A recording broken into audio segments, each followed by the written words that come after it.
In today's video, I'm going to be showing you my Lepic boss build to absolutely annihilate these Colossus bosses. You ready, guys? Well, let's get it.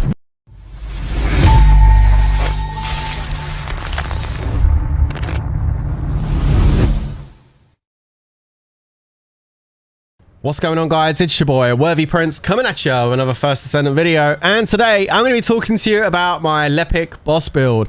Now, I've been working on Lepic for quite some time. Lepic has actually been the main Descendant I've been working on. As you can see here, level 35, 8 re-ups on this character. As you can see, I've done nothing on the other ones, really. This has been my main character from the start. So it was important for me to build a boss build on him that allowed me to do optimal damage against a boss. Can this build be better? Yes, absolutely. And I think I know a few places where it can be better than what it is already, but it is performing really, really well. Now, I'm going to take you into the module and show you exactly what I've done modules-wise and components and all that good stuff. But before we get there, let me show you a clip of me fighting Devourer on hard mode with this setup. Okay, let's get in here and load this up. So we're going to be loading up hard mode Devourer, level 110, and we're going to see how we go. Now, I've been trying over the last couple of days to tweak the build to allow it to output as much damage as possible. For this boss, it's really important because if he gets to his first immune stage, he actually starts healing. He puts those tubes in the ground and starts healing. So I'm hoping I can put out enough damage here to actually kill him before he starts to heal. And to do that, you need to output quite a significant amount of damage. So we'll see how we go. So again, I'm going to aim for his knee so I can break that bit of armor off and just try and get him to stay in one position so that my balls can do as much damage as possible. The first thing I'm going to do here is activate the break skill so it makes my ultimate burn, and then straight for the knee. 2 hits straight into his knee. Beautiful. And then we smash another piece of armor on his chest and he goes straight down. And now I can put all these balls straight into him while he ain't moving, and we're doing really good damage. And then switch to my gun, fire off a couple of quick mags into his knee, and that is all she wrote. A really, really good kill there against Devourer on hard mode, and I was super, super happy with that. Really good amount of damage going out there from Lepic's ultimate skill, and a kill in 18 seconds, which was pretty darn good. I was extremely happy with that. So yeah, let's get back to the build then, and I'll show you exactly what mods and stuff I put in this to do it. Let's get it. 18-second kill on Devourer on hard. This boss build is absolutely slapping. Okay, let's jump into it and I'll show you exactly what I've got going on. So I'm going to go to the modules first of all, just to show you how the setup is. So this is the setup I have. As you can see, we are using Spear and Shield for defense and skill power. Need that defense because, like, if you don't have any defense in here, you're just going to get killed. You won't be able to take any hits, so it's good to have the defense. Plus, it comes with some skill power, which is nice. Emergency measures for the skill critical hit rate, which is super important on this build, and skill critical hit damage, very nice. This one is absolutely essential. Then focus on fire skill power 77.2. Now, I was trying a different mod in that slot. I had something there prior to that. I'll show you what it was. I believe it was Fire Master that I was running, which gave me 44.4% skill power and less fire skill power. But after doing a bit of testing between Focus on Fire and Fire Master, it actually works out better for Lepic with his ultimate to actually focus more on fire skill power as opposed to just skill power alone. So that's why I switched it out to focus on fire, going in with a 77% fire skill power, and then we've got the 6% reduction on cooldown, which is kind of nice. Skill concentration is huge. Skill critical hit damage of 115%. And skill critical hit rate of 115%. That is also extremely important because when you fire out these balls, you need to crit with them. It's no just good doing static damage. You've got to get those crits. So this crit rate mod here is going to help you do that.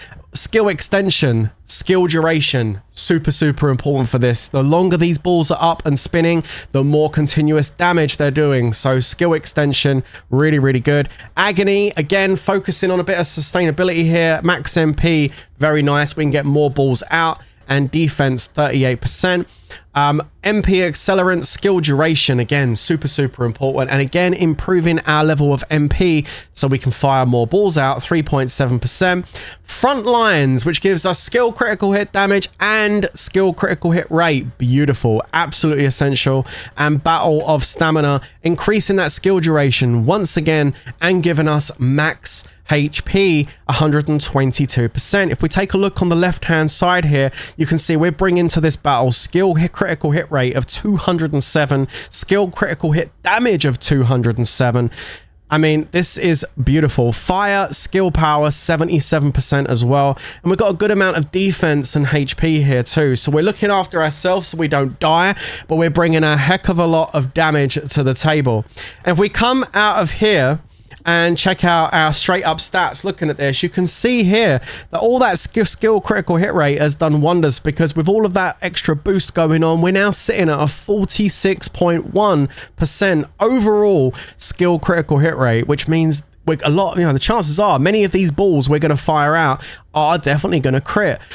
So there you go. It looks really nice. The way this is set up is beautiful. As you can see down here, I've got MP of 381, and that is so important, because if you have a much lower MP, then you're going to find that you're only firing out 3, 4, maybe 5 balls before your ultimate has completely ended. Now, one of the things you're going to need for this build is a component. Now, there are many people that will tell you that you have to have a Slayer set, which is this thing over here. Where is it? This thing here, the Slayer set. Slayer processor, Slayer memory, and the Slayer auxiliary power. Why do people say you need this? Well, because if you look at it, the 2 sets, you can see that the 4-set package comes with an extra 15%, well, 15% skill cost, which means you might actually fire out less balls.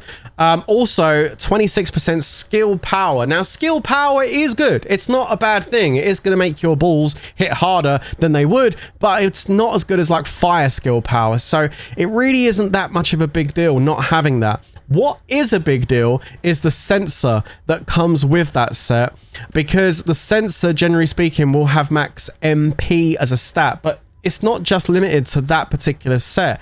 As you can see, I'm running this purple sensor from the Veteran Marksman set. Level 100 is important, and it's got max HP, very important, and max MP, 120. Now, I can get a better in-slot piece of this. I can get a gold one that will have a gold roll of max MP, and that will be like 159, I think it maxes out at. So I can pull a bit more MP if I do find a better sensor. And if I want to go and farm hard Pyromaniac continuously, I could possibly get a sensor to fit in this 4 set here, and that would possibly be maybe optimal, possibly, but it's, again, you've got to get the RNG of dropping the right sensor and with the right drop on the bottom. So for the moment, this will do. And so you need to have, just as a straight up thing, you need to have a max MP sensor in your slot, because if you don't have that 120, like, it reduces it so much that you're not going to get enough shots out to be able to kill, the bosses, do as much damage as optimally possible, right? And then, of course, reactors. I talk a lot about reactors. They are very important, and as you can see, this reactor I have here is fantastic. It's got a fire skill power boost ratio. This is perfect for exactly what we're doing here, although the second skill, non-attribute skill power, not the best. Maybe I could go and try and farm another one that would give me fire skill power boost and maybe like skill duration. I mean, that would be pretty good, but it does the job. So the point is, it's not optimal. There's definitely some places in which I could improve. The reactor could be potentially a little bit better on that second skill. We could get a gold sensor. We could go and farm Hide Pyromaniac and get a full Slayer set, and that would maybe be a little bit even more optimal than what I am right now, potentially. But where I am right now is pretty good. 18-second Devourer on hard, I'll take it. And I'm really happy with the damage this is outputting. If you would like to give this build a go, then definitely do it. I'm sure you will enjoy it. It definitely makes fighting bosses much fun, especially when you hear your mates on the call going, yo, where's all that damage coming from? It's coming from me. So yeah, I'm gonna leave you with that clip once again of me absolutely smashing the crap out of Devourer on hard. If you enjoyed this video, don't forget to smash the like button, guys, share with your friends, subscribe for more First Descendant content, and I'll catch you guys in the next one. But until then, stay safe everyone, and of course, peace out.